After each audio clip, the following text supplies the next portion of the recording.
Selamat datang ke Mina. So, sekarang ni saya berada di Kompleks Jamrat Mina. Kami jalan hari ni untuk nak tengok perkembangan keselamatan dia. Macam mana pihak keselamatan kat sini membuat kawalan yang cukup ketat. Orang yang tak ada nusuk, orang yang tak ada kaitan tak boleh masuk kawasan ni.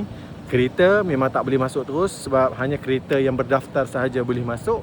Dan pada masa sama, nampak dekat tiang-tiang kecil tu, yang tu sebenarnya, yang tu adalah air, semburan air lah untuk kita jadi rasa lebih ni. Dan juga dia ada water.